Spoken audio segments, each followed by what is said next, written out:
Hi, my name is Pamela. Welcome to Vlogtober Wrap-Up.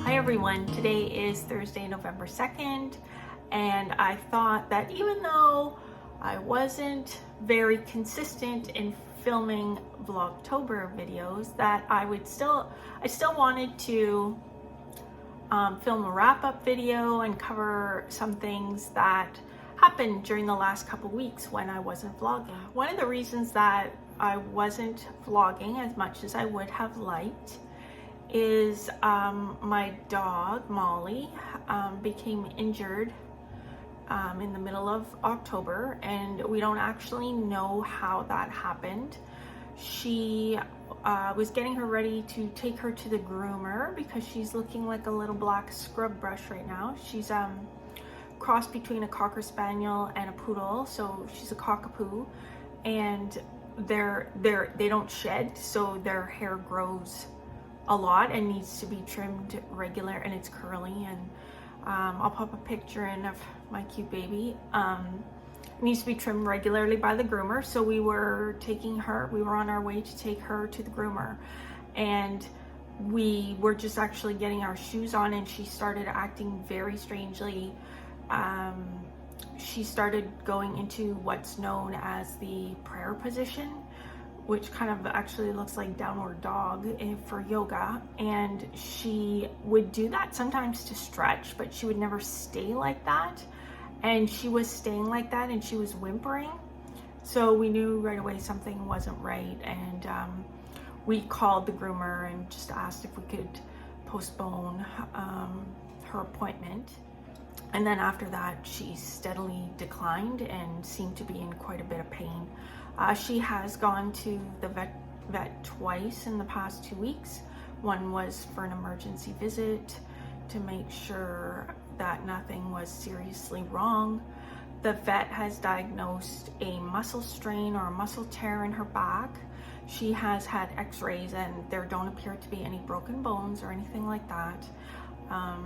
For the first 2 weeks, she didn't seem to be making much progress. She was in a lot of pain. We did get some pretty strong pain medication from the vet, and also some anti-inflammatories and muscle relaxants, which did help and allowed her to sleep and rest, and that's what she has been doing, sleeping and resting.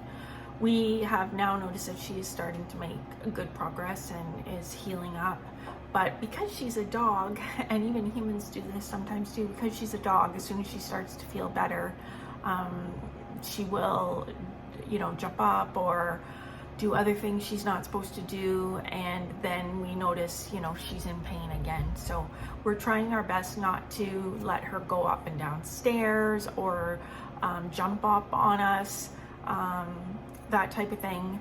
We have the stairs blocked off, and she's none too happy about not being able to go up the stairs, because she does like to sleep with us, and right now that's just not possible, because if she were to jump off the bed, our bed's very high and it could cause some additional problems. So anyways, I've been really, as well as working full time, I've been taking care of the dog and making sure she gets her medication around the clock and that sort of thing. And just the stress of that, I didn't really feel up to vlogging. I was very worried about her and not sleeping great. But one thing that I was doing a lot of is knitting, because knitting is my therapy. I know it's like a joke, hashtag knitting is my therapy. Knitting is really my therapy. I've mentioned before on the podcast that I have fibromyalgia, and I'm often or frequently in a lot of pain, and you would think that I wouldn't want to knit because it causes pain in my hands and my wrists and my arms and my back, my shoulders, all of that. But the focus of concentrating on what I'm doing and the relaxing rhythmic motion, I actually get more benefit and pain relief than I do having it cause pain. So I do knit a lot when I'm stressed or in pain. So now that we've got that out of the way, I did mention that, I'm looking at the date, I did mention that it is Thursday, November 2nd, and very late afternoon. I've finished my work day. I thought I would just pop on here. So when I started Vlogtober, I had come up with an autumn bucket list, and autumn is over here in Quebec. All the leaves have now fallen, and we've had snow a few days in a row. It's not really staying, but I keep seeing the flakes, and it's cold. We have the heat on in the house. It's definitely transitioned to winter, even if it isn't officially winter. We might get a few nice days here and there, fingers crossed for that. But, you know, I keep my house pretty cold as it is, because I love wearing hand knits. I don't know if the rest of my family likes that too much, but you know, I gotta do it. Okay, let's start with what I'm wearing. I've talked about this before, so I'm not going to go into it too much. This is my Lento sweater. It's made from Cory Confetti, which is a La Bien-Aimée DK weight yarn. Most people make their Lento. I added some stripes onto the neckband and the wrist ribbing, and I guess it's the cuff, right? And then the ribbing down at the bottom. Most people make their lentos out of a fingering weight yarn paired with a mohair, but you can easily make it out of a DK weight yarn as well, which is what I did here. I really love it. It's very soft. I'm noticing, even though it's not that old, I am having some pilling, so you can see here, but I mean, it's nothing that a gleaner can't take care of. I just haven't. It's nothing that a gleaner can't take care of. I just haven't taken the time to do that. And I do have a t-shirt under it, but that's more or less just for layering.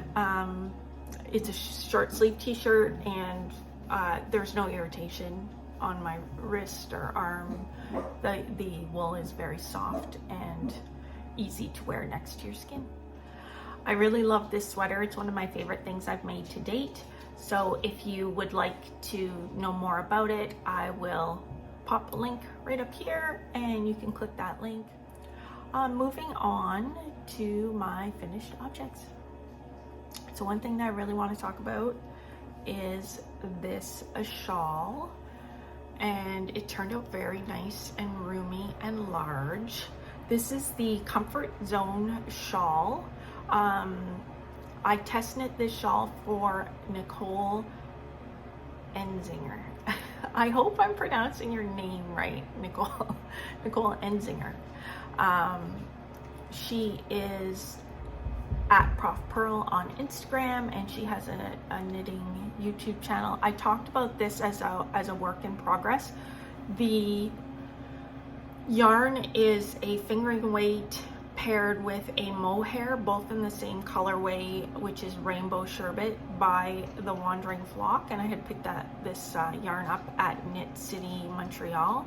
I just love it. It turned out even more beautiful than I could have imagined. I'm so happy with this project. It's so easy. It's honestly, it's just like such, the Comfort Zone name is the perfect name for this shawl because it's so nice and easy and repetitive and easy to keep track of where you are in the pattern.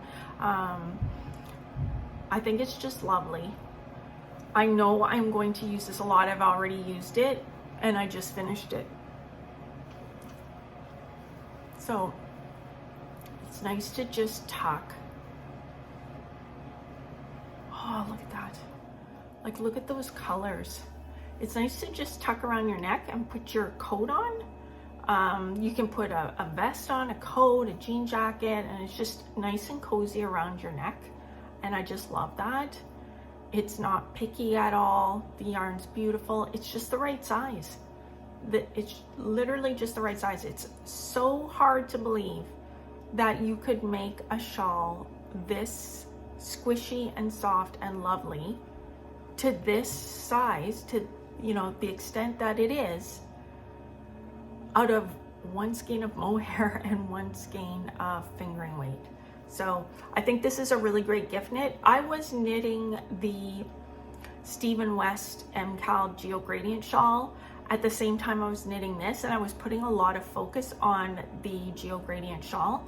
So I was only knitting this, you know, maybe a half an hour here and there, and it still knit up so quickly.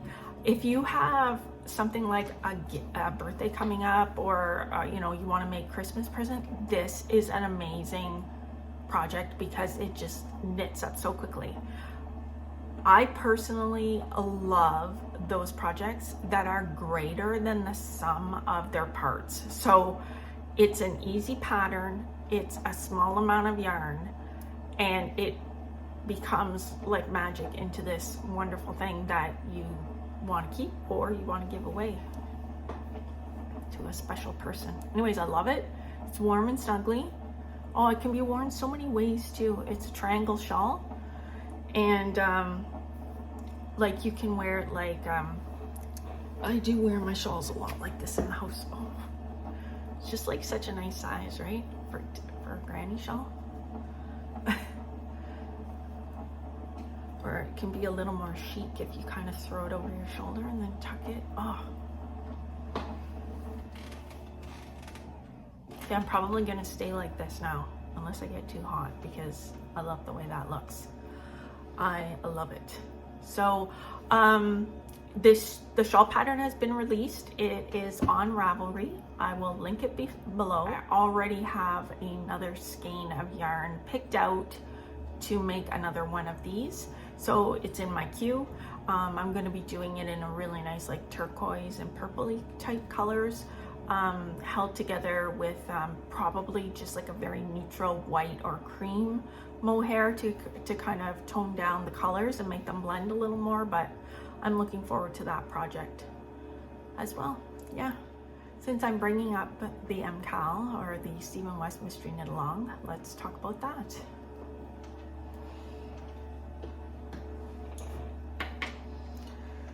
So, I'm a slow knitter. Let's just say that, okay? I am not a quick knitter. I don't knit continental.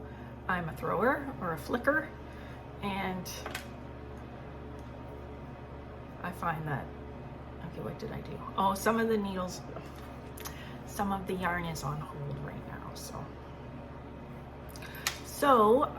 let me show you clue. I'm not going to do a spoiler because the MKAL's over and I'm still on clue 2. So clue 1, oh, look at my ends. Okay, that's the back. Okay, so this is clue 1. It's a little bit crumply because of having all these stitches on hold. But as you can see, I did my own modification to clue 1, which is not what Mr. West wanted. But I feel pretty confident that nobody's going to take offense to this particular shape. And I don't mind the way it looks. I think it looks kind of cool, kind of different. So I went with that. And then this is clue 2, and I'm only like partway through clue 2. Like there's clue 2 on both sides of the diamond, and I've only completed the one side. So this is what mine looks like. Wondering, let me just move it in there.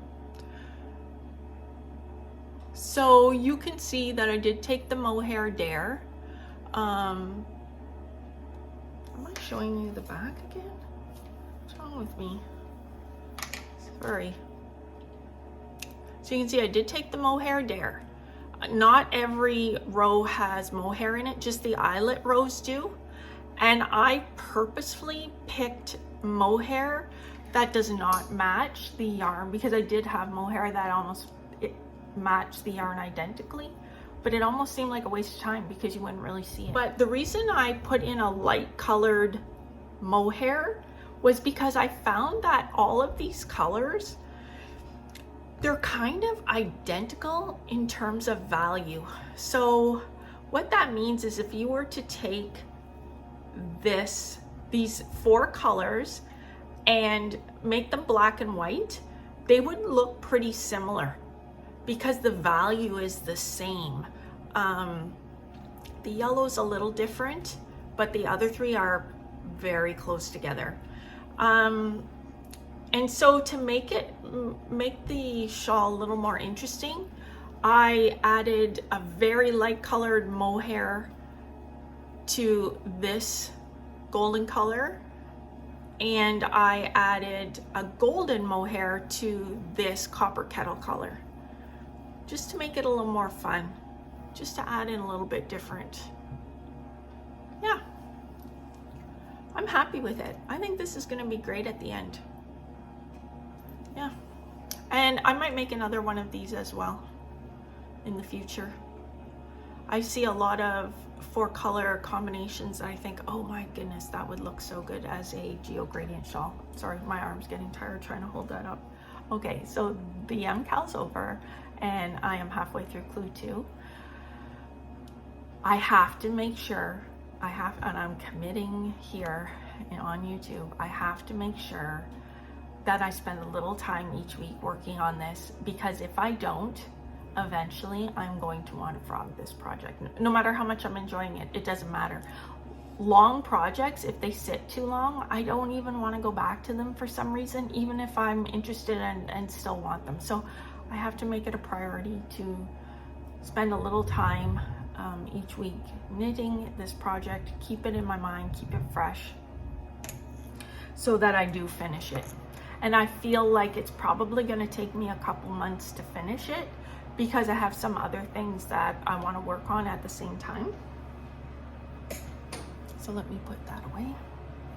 So this is the yarn that I have selected for my next comfort zone shawl.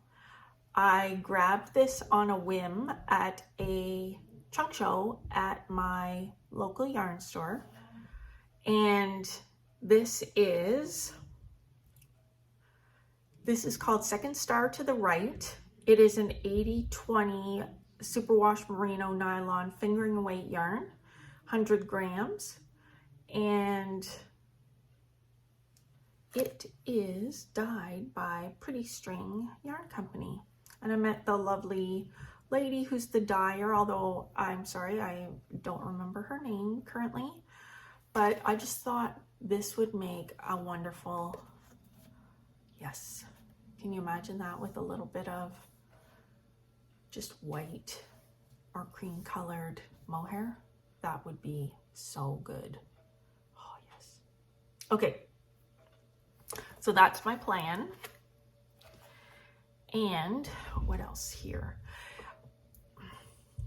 So my apologies if you hear some noises in the background that sound like blowing noises, or that is actually one of my heaters. I have turned it off now, but you might have heard it at the beginning of the podcast, and I should have turned it off, and my apologies. I forgot to do it before we started. So I'm going to talk about something else, another whip that I have.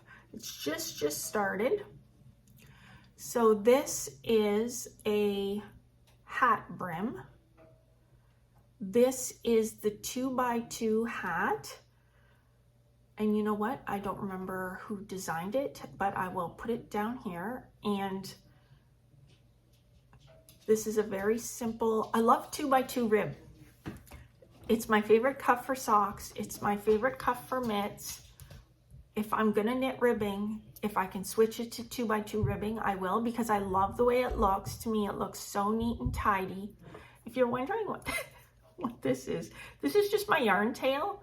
And when I don't want to cut it because I'm not sure if I'm going to, you know, frog something, I just put it on one of these little It's a bread tag, and you can use this as like a yarn bobbin. They work great, actually. I think that I got that from, I'm going to put the name of the podcast down here because I watch it. I generally watch it on Saturday mornings or early Saturday afternoons. Frivolous and Frugal. I got this from the Frivolous and Frugal podcast. It's such a good idea. The reason I'm not sure about frogging the project is just because this is the first time I've knit this particular hat. I was looking for a super simple hat that would knit up quickly for worsted weight yarn that would use 2x2 ribbing. So I found one, again, it's called the 2x2 hat. It feels loose though. So I'm wondering if, I didn't check my gauge, and I'm wondering if my gauge is too loose and I should have went down a needle size. It just feels like, I'm just not sure. I'm just not sure.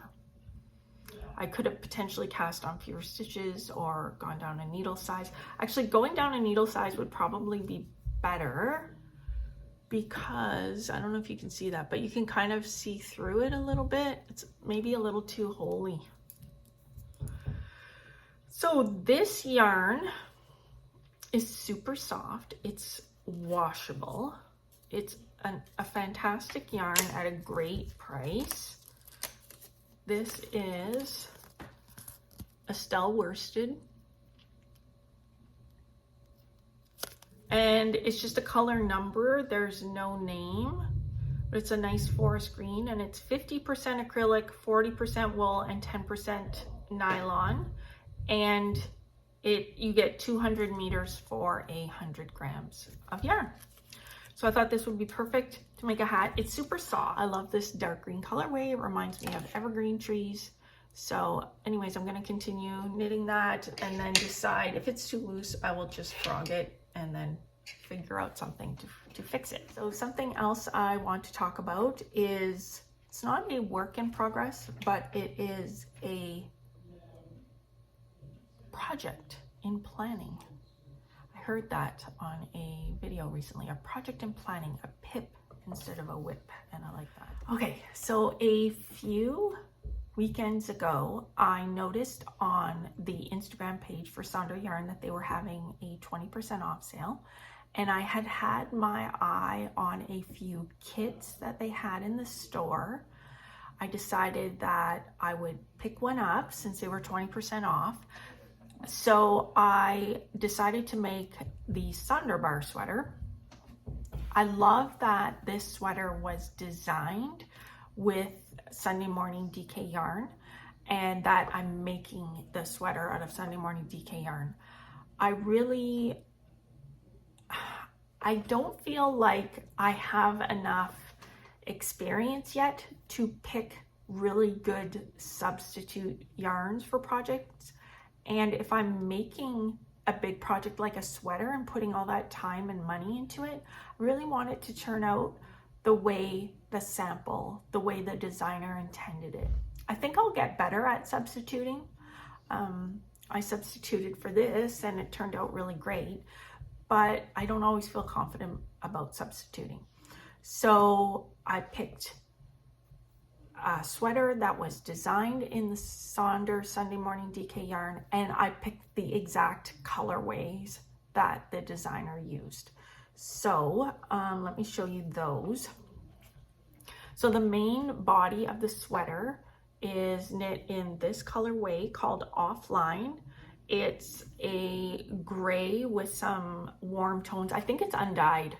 I think their Offline is an undyed, so it'd be the natural color of the sheep. And is this called? Okay, this is called Solitude. It's a really nice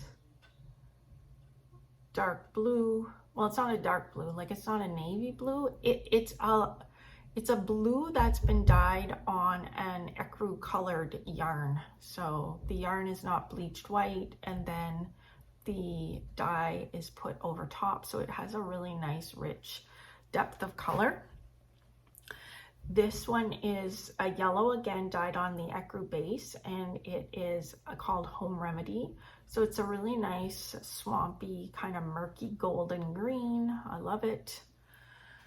And this one is called Sleeping Beauty. Same idea, dyed on the ecru base. So these are the 3 colors that appear in the color work in the yoke. I'm really excited to start this project, but it's really important to me that it turns out well. So I actually did gauge swatch for this, and I think I'm going to try really hard to gauge swatch for garments in the future. So here's what it looks like. And these 4 yarn overs here indicate that this is a size 4 needle, which is the recommended needle for this project. I knit in the round, and I left all this long yarn in the back because, well, I'm not 100% confident that I won't need this yarn, so I don't want to cut it. If it turns out that I don't need this yarn, I will cut it, but I didn't need it to, I knit my gauge swatch and I washed and blocked it and pinned it. And because I left like so much extra loose yarn in the back, I didn't need to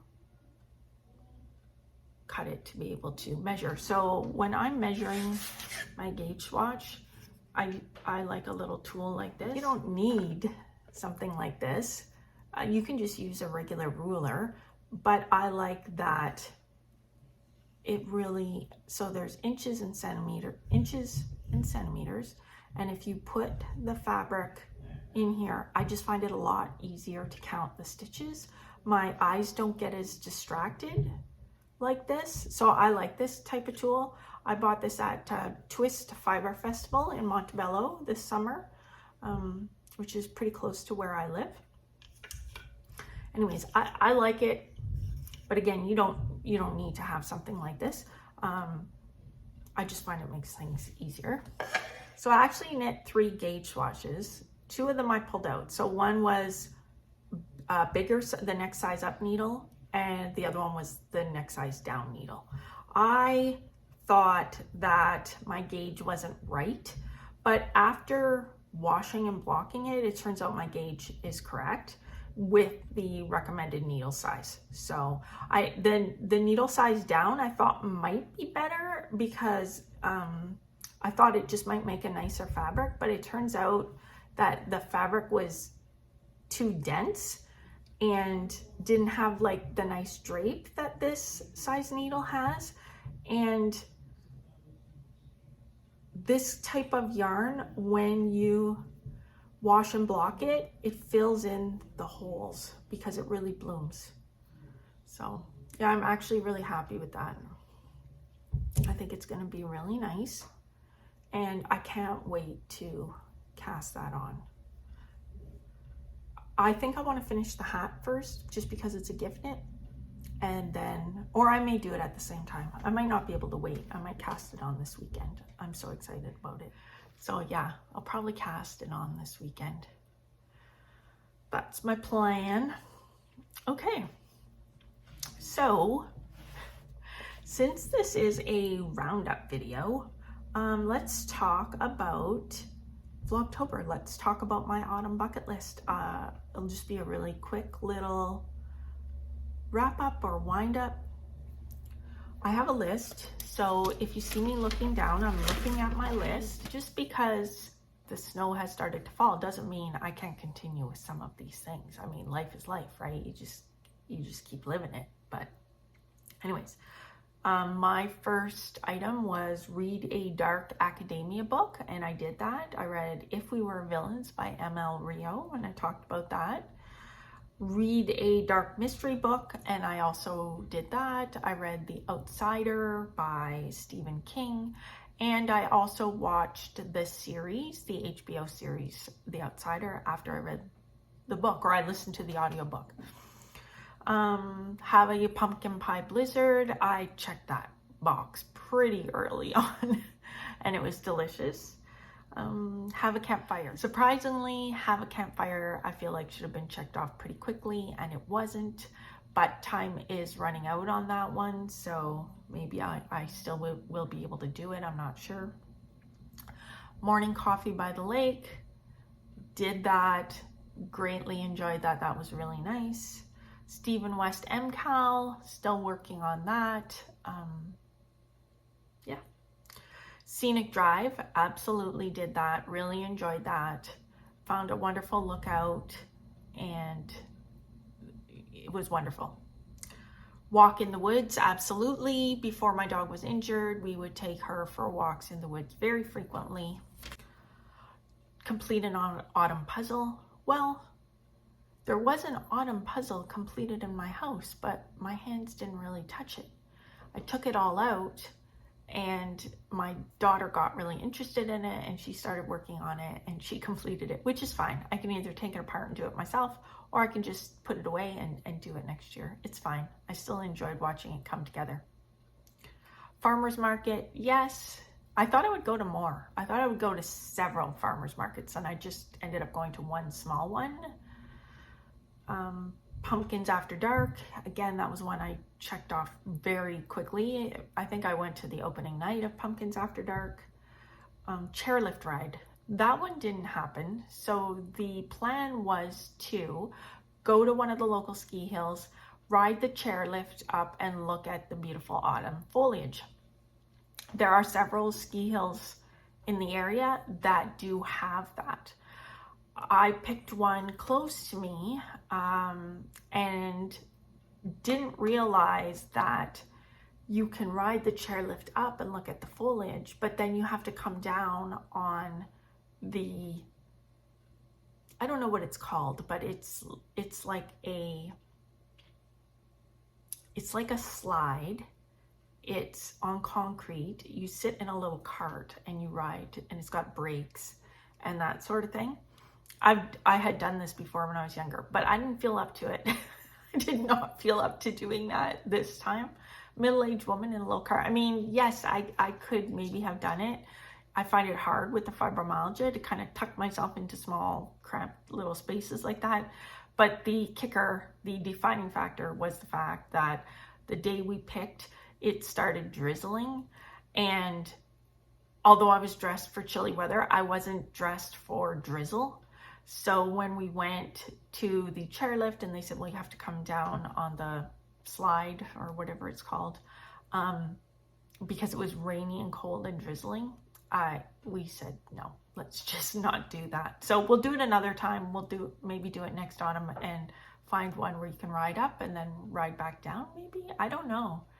My husband said, maybe they don't allow you to come back down because they're not designed for that. You're supposed to take them up and ski back down.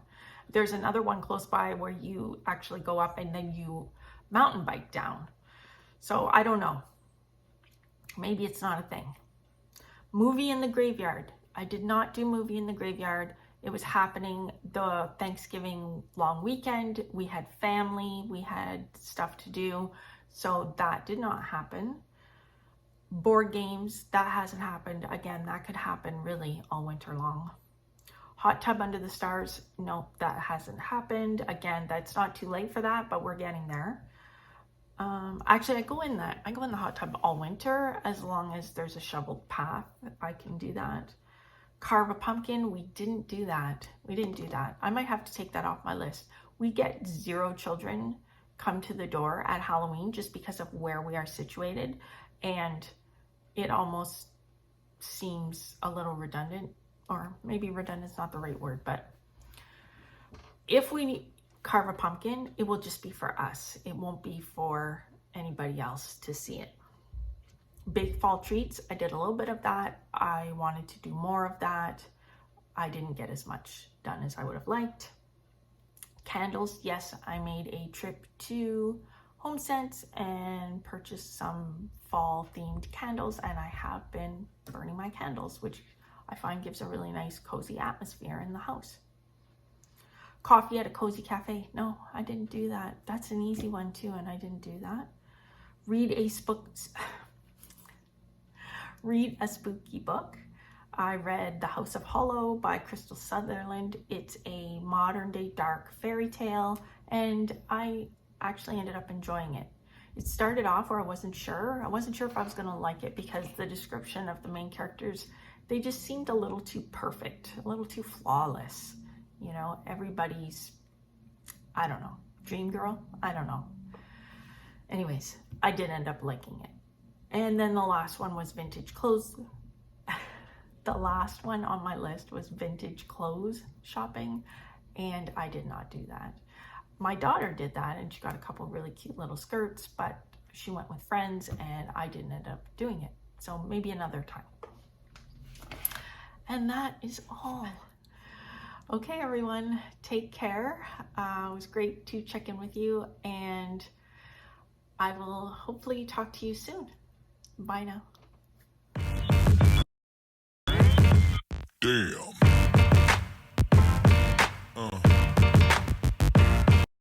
Yeah.